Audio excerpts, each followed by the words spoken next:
Halo, nama gue Iyas. Gue adalah penerima beasiswa Kominfo S2 luar negeri tahun 2021.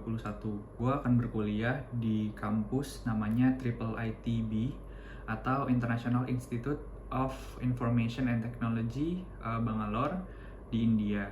Dan hari ini gue mau cerita tentang pengalaman gue mengikuti seleksi dan apa-apa yang gue pelajari sehingga gue bisa mendapatkan beasiswa ini di percobaan pertama gue.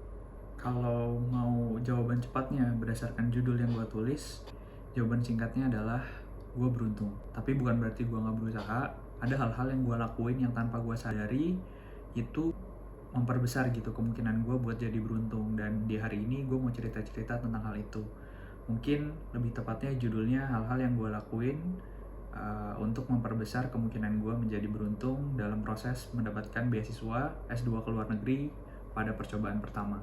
Nah, sedikit cerita tentang kenapa gue bikin video ini gitu. Jadi baru aja gue dengerin podcast subjektif dari Bang Iqbal Haryadi. Itu judulnya Kesuksesan Karena Beruntung Bukan Karena Kerja Keras. Kurang lebih di dalam sana itu sebenarnya ngebahas tentang bagaimana kesuksesan itu faktornya itu lebih banyak karena keberuntungan gitu, bukan karena kerja keras. Walaupun di dalamnya itu sebenarnya nggak plek-plekan orang yang sukses itu semuanya beruntung, nggak kayak gitu cara kerjanya. Kayak ada banyak hal yang memang sebenarnya ya ada hal-hal yang nggak effort, tapi banyak juga yang effort gitu. Kayak misalnya lahir di keluarga yang memang mensupport pendidikan, itu ya beruntung gitu, karena bisa aja juga lahir di keluarga yang tidak mensupport pendidikan gitu kan, karena itu kan juga nggak hal yang bisa diusahakan gitu. Makanya tadi butuh effort dan ada yang tidak butuh effort. Nah, pada hari ini gue mau cerita tentang apa-apa yang gue usahakan. Jadi bukan gue beruntung gitu. Jadi apa-apa hal yang gue usahakan untuk memperbesar kemungkinan gue menjadi beruntung dengan mendapatkan beasiswa S2 luar negeri di percobaan pertama. Nah, yang pertama adalah gue berusaha mengenali diri gue dengan berefleksi untuk tahu kenapa. Karena S2 itu kan bukan suatu kewajiban ya, nggak kayak ketika habis lulus SD itu dianjurkan untuk ke SMP, habis SMP, SMA, dan seterusnya gitu sampai kuliah. Setelah S1, ya S2 itu jadi opsional gitu. Bahkan mungkin ketika habis lulus SMA itu udah mulai jadi kayak kepikiran gitu, kalau kuliah itu opsional apa harus kewajiban nggak sih gitu. Nah, refleksi di sini untuk mendapatkan jawaban terhadap pertanyaan tentang kenapa itu penting gitu. Karena ya kenapa ini adalah landasan utama gitu, sampai akhirnya kita bisa yakin oh ini waktu yang tepat nih. Kenapa yang harus dijawab itu kurang lebih mungkin ada 3 gitu. Kenapa sih harus S2, terus kenapa harus sekarang atau dekat-dekat ini, sama yang ketiga tuh mau kemana gitu, nggak kenapa, tapi kayak kurang lebih at least bisa menjawab 3 itu gitu, refleksi yang kita tujukan. Nah, kenapa penting? Ini tuh jadi starting point yang utama di mana ini bisa menjadi landasan untuk proses-proses setelahnya gitu. Jadi pertama kan biar kita yakin dulu beneran nggak sih kita mau S2 gitu. Jadi kita refleksi tuh kenapa tuh kita harus S2, apakah ini berkaitan dengan hal-hal yang kita inginkan gitu.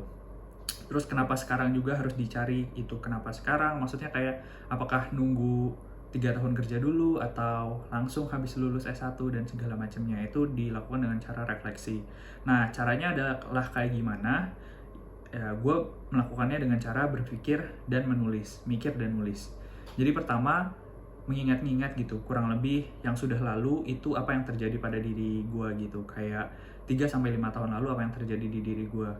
Gue catat hal-hal besar, mungkin apa aja checkpoint yang sudah dilalui dalam periode 3-5 tahun itu.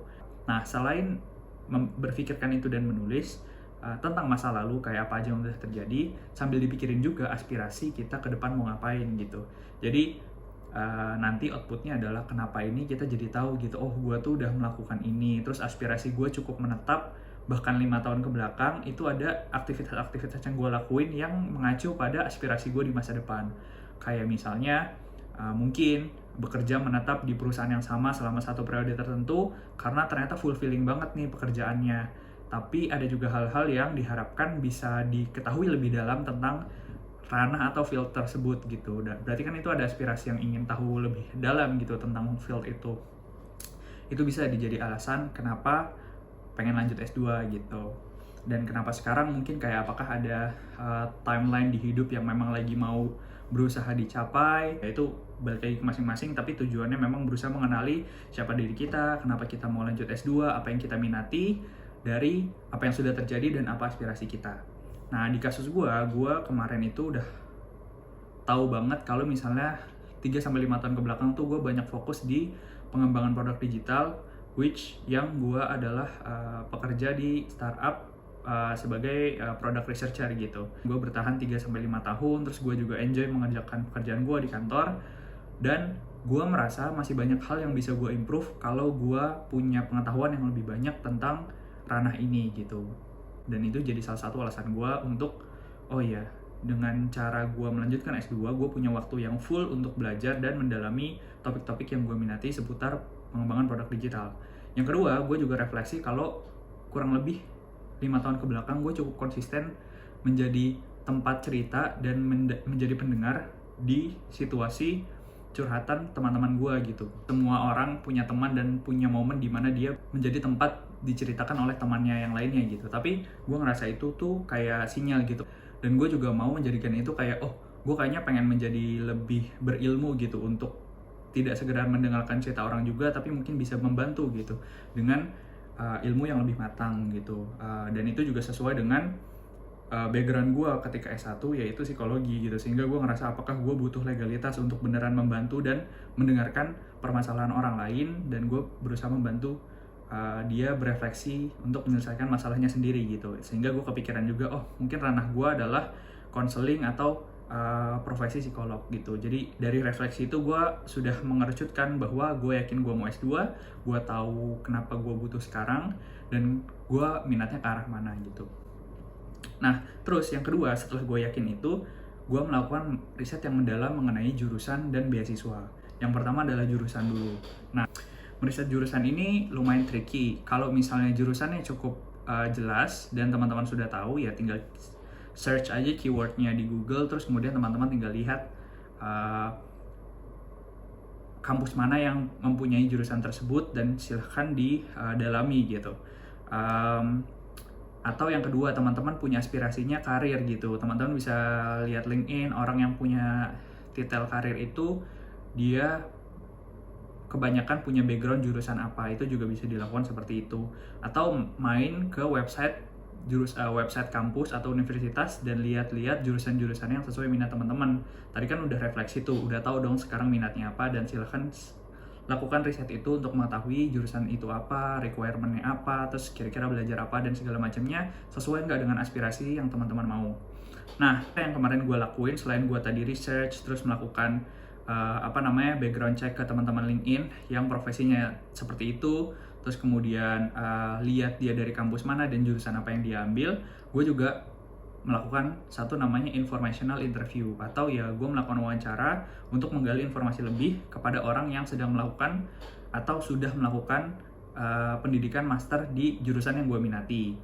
Waktu itu gue untuk yang profesi psikolog, gue mengajak salah satu senior yang sekarang sedang berkuliah di UI, jurusan profesi psikologi klinis, untuk ngobrol sama gue. Tentunya gue menyiapkan pertanyaan dulu, gue minta izin buat minta waktunya, gue berminat kuliah di kampus tersebut. Terus kemudian gue mau nanya-nanya pertanyaan yang kayaknya nggak ada di research yang gue lakukan gitu. Jadi kan sebenarnya website kampus sudah ada, terus jurusannya dan segala macamnya, tapi ada hal-hal yang mungkin kita dan gue waktu itu butuhkan datang langsung dari mulutnya orang yang sudah menjalaninya gitu. Jadi gue melakukan itu.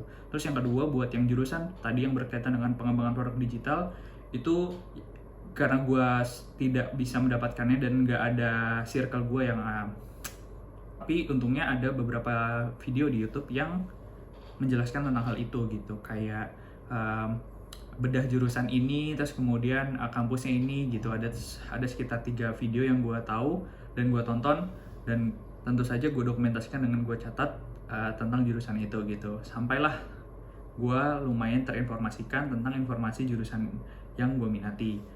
Nah, selanjutnya selain jurusan, langsung juga sama kampusnya sih, kayak kampus mana aja yang menyediakan jurusan itu. Terus yang ketiga adalah riset mendalam tentang beasiswa. Tentu saja ini hanya applicable kalau teman-teman memang membutuhkan bantuan dana. Tapi kalau teman-teman sebenarnya memang akan menggunakan dana pribadi atau dana dari orang tua, ya riset mendalam tentang beasiswa ini tidak applicable dan bisa di-skip langsung ke tahapan selanjutnya. Tapi kalau yang butuh, ini beberapa hal yang sebenarnya bisa teman-teman lakukan. Yang pertama, bisa banget langsung cari keyword beasiswa S2 di Google, terus di situ akan banyak. Kalau mau yang versi pemberinya adalah bukan pemerintah Indonesia, bisa juga dicari langsung kayak scholarship for bla bla bla di jurusan yang tadi teman-teman udah research di sana gitu.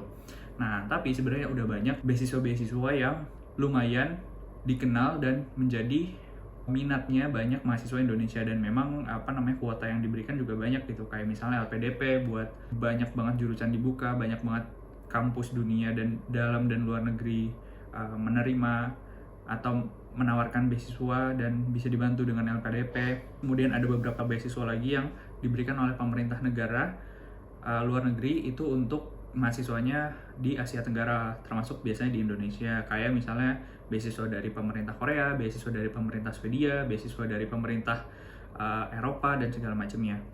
Nah, tapi beberapa hal yang perlu teman-teman ingat ketika sedang mencari beasiswa adalah, pertama, cari beasiswa yang requirement-nya cocok dengan profil teman-teman. Kalau di gue waktu itu, gue tahu tadi gue mau ngambil jurusan-jurusan yang memang berkaitan dengan profesi psikologi atau berkaitan dengan pengembangan digital. Gue juga udah tahu jurusannya apa, gue juga tahu kampus-kampus mana saja yang menyediakan atau mempunyai jurusan itu. Nah, cari beasiswa yang memang mendukung buat profil atau minat kita itu gitu. Sama yang kedua, tadi kan kita udah juga tahu refleksi gitu, kayak diri kita siapa, terus kemudian apa kelebihan kita dan segala macamnya. Karena beberapa beasiswa itu memang ditujukan buat pasar yang berbeda gitu. Kayak misalnya LPDP. LPDP itu boleh buat teman-teman yang baru lulus terus lanjut ke S2. Tapi ada beberapa jurusan juga yang memang mensyaratkan sudah memiliki pengalaman kerja gitu, karena memang menyasar atau disasar untuk tenaga profesional seperti itu. Jadi itu yang harus dicocokkan requirement dari beasiswanya sama profil diri kita. Sama yang kedua, timeline-nya make sense. Timeline make sense di sini adalah apakah ada kesesuaian antara dibukanya jurusan dan kampus kita sama beasiswanya gitu. Biasanya sih kebanyakan make sense, tapi perlu dipastikan bahwa itu tuh align dengan target starting semesternya kita itu mau kapan gitu. Jadi apakah nanti ketika udah dapat LOE tapi ternyata beasiswanya belum pengumuman sehingga teman-teman harus nombok dulu atau harus nunggu atau harus defer ke tahun berikutnya atau semester berikutnya, itu harus dipastikan. Terus ketika melakukan riset itu semuanya didokumentasikan biar teman-teman tahu, terutama di bagian penutupan pendaftaran dan pembukaan pendaftaran. Nah, yang keempat pastinya adalah menjalani proses seleksinya dengan baik dan benar, kalau bisa memberikan hal lebih dalam proses seleksinya. Sebenarnya ini nggak harus lebih gitu, tapi yang menjalani sesuai prosedur aja menurut saya sudah cukup. Kayak misalnya baca dengan teliti terus menjalankan sesuai dengan yang disertakan informasinya di seleksi beasiswa tersebut gitu, atau seleksi kampus tersebut.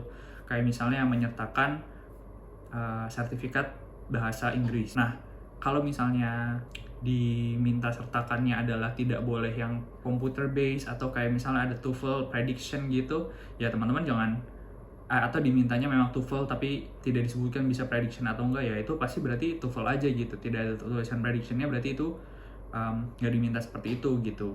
Termasuk kayak misalnya IELTS diminta overall band 7, terus writingnya at least minimal 6,5. Kalau misalnya nggak ada batasan buat yang lain, at least teman-teman bisa achieve yang sudah disesuaikan, ditulis sama pemberi beasiswanya itu gitu. Terus tadi berkaitan dengan extra miles atau memberikan hal yang lebih, kayak misalnya ada hal-hal yang tidak diwajibkan saat seleksi administrasi gitu. Misalnya seleksinya ada beberapa tahap. Kebetulan di beasiswa yang saya dapatkan ada beberapa tahap. Itu di tahap pertama administrasi tidak mewajibkan untuk mengirimkan sertifikat bahasa Inggris gitu. IELTS-nya nggak usah dikirim saat administrasi, kayak opsional aja.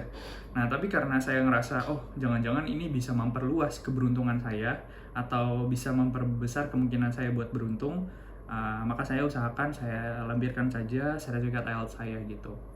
Nggak tahu ini jadi faktor yang membuat saya beruntung dan dapat beasiswanya atau enggak, tapi at least saya mengusahakan kesempatan saya buat lebih banyak lagi bisa beruntungnya gitu.